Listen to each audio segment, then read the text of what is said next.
Welcome to the review of the 2021 Expedition Max. This thing's so big it barely fits in frame. Despite having 3 rows of seats, it still has quite a bit of luggage space in the back. This is a typical, travel bag. In long ways, you could fit 3 of those side by side. Then some backpacks on top. I don't know what these buttons do. I'm guessing those are the seat headrests or the seat actual downs. Yeah, those must be folding the power seats down. Like if I do that, yeah. Power. Uh-oh.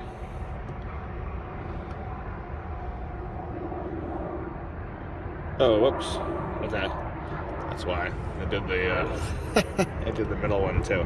So there you go. And then with them all down, you have tons of cargo space and still 2 rows, like mega cargo space. So this is a huge vehicle. It has a power liftgate, as you can see, like a typical Ford's. It has power folding mirrors. They just popped out. I'm gonna put this back up. Okay. I'm not sure how to. So manual sliding, I guess.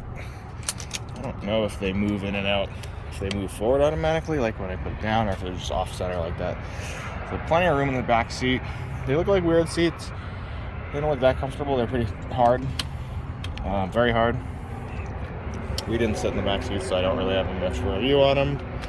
But you could definitely get some adults in here, no problem. They might even go back further. They recline. Leather everywhere in this. This one had the Bang & Olufsen speakers with the power running boards that were disabled, but I had to enable them. Let's go inside now and get you a view of the power running boards coming down. There you go. Pretty quick. Definitely needed on this car. Inside we have a pretty spacious cab. This is like a bus. It's huge. It has a ton of body roll. This one was a rental, obviously from Avis. I booked a compact and gave me this, so quite the upgrade. Terrible on gas, which is my biggest complaint. You can see 17.8, and that's really trying. I am in Utah, so it's pretty hilly, but I was, you go down as much as you go up. But so I was really trying to get good gas mileage on that. This has probably I think a 3.5 EcoBoost, so it's a tiny engine with twin turbos. I'm not really sure what the point is other than virtue signaling, because this gets no better gas mileage than a big V8 where they turn the cylinders off on the highway. I mean, that's what they should have done. It's simpler, cheaper, better, but they decided to go with putting a tiny EcoBoost in a gigantic car. So you have noticeable turbo lag. You can hear the turbo, which is interesting, way more than on my Edge. So I don't know if it's a different EcoBoost or, it sounds like a big turbo, but I would still much rather have a V8 since it doesn't do anything for gas mileage. It's terrible. As it should be for a truck like this, but I think this is quoted at 22 or 21, which is what you can get on a Tahoe or a Durango. Is not comparable, but certainly a Tahoe with the V8, the 5.3. I know people getting plus 20, more than 20 all day long. Same thing with the pickup trucks. I rented a Silverado and was easily able to get 21 to 24 on the highway. Now that was flat ground, but again, you go down as much as you go up. So like I gained probably 2 miles per gallon on this calculation just by going down hills at the end of my trip for 30 miles. Anyways, yeah. So it's definitely bad gas mileage. Great stereo. Again, this is the Bang & Olufsen. I think this is a very expensive model.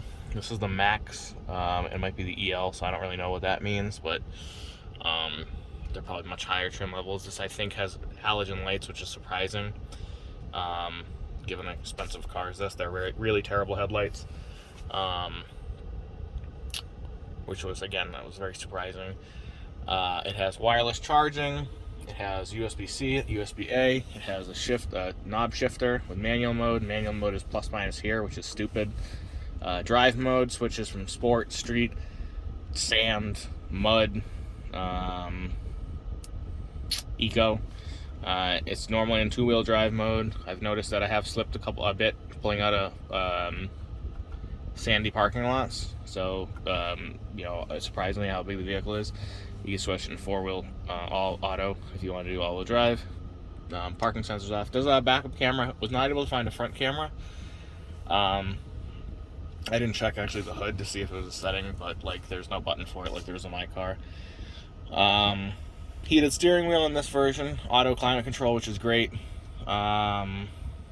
This does have CarPlay and Android Auto as well as nav. I didn't check if it was wireless. I don't think so, because this doesn't have the big screen, so I guess that was a I didn't think that a 2021 wouldn't have it, and I saw 2021, so I'm assuming that's what this is. Let me make sure again. Yeah, it is. It's a 2021. So I didn't know that 2021s didn't come with in any of the 4s didn't come with the wireless CarPlay or the big screen, but it doesn't apparently. So the windscreen is like a, you know, vertical wall almost, but it was not that noisy. Did feel noise coming over the rear wheels, which I guess is typical. It's got a ton of space in here.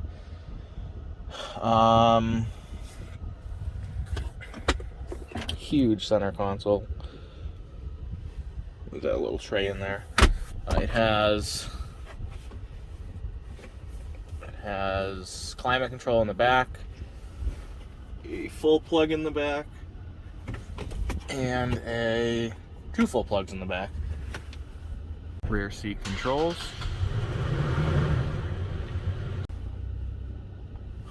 So yeah, 2 full plugs in the back, which is pretty cool. There's a 12-volt up here. It has a panoramic sunroof. You can see here, it opens all the way.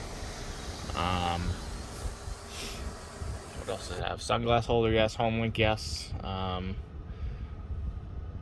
That's about it. This one doesn't actually have a. This has power. It does have power pedals, just in case you're wondering. So, in and out power steering wheel as well. But this one doesn't have the rear seat entertainment. I don't know if they do that on cars anymore, but it's a typical Ford. Like with all the, if you have a Ford like my Edge, like it has all those features that you would, you know, get, like the power liftgate and stuff like that, but not too much else. It does come with the trunk open function. So, excuse me, the lock, unlock, and then the auto start, as well as the panic. So that is a feature on this car. It also has blind spot monitoring and memory seats, power fold headrests from the front, which is nice, power parking brake, which is very typical of most Fords now. Yeah, again, there's not too much to it. It's quality seats. They're very tough leather. Be hard to damage. In terms of new technology, it's like good technology, everything. It doesn't seem to have the steering control for like cruise control, but it does have lane keep assist, so it will pull you back in the lane if you drift out. It does have automated cruise control as far as distance keeping as well, though, so that's nice. This is like driving a boat, though. This is the trip where I spent my time on that Edge class, or that Edge Sport thing that they gave me for buying it. So going from that to this is like, it's crazy, because this has body roll, infinite body roll. You know, it doesn't feel well composed. You go from the Edge, which does, surprisingly. I'm sure the Explorer ST as well.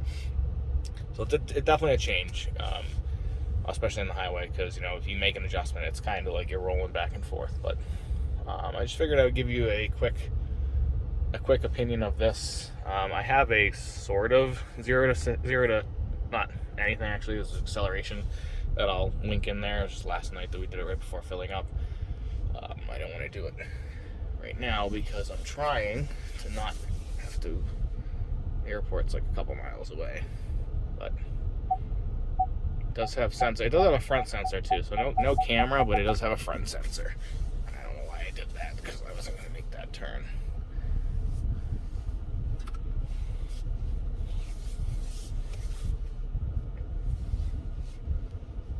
But anyways, let me just show you how it's doing here. It's not slow. Like, it doesn't feel like it's super slow, but again, and I have no problem with the actual EcoBoost as an engine. I just think it's a waste. Like, I think it's a virtue signaling for all of Ford's line.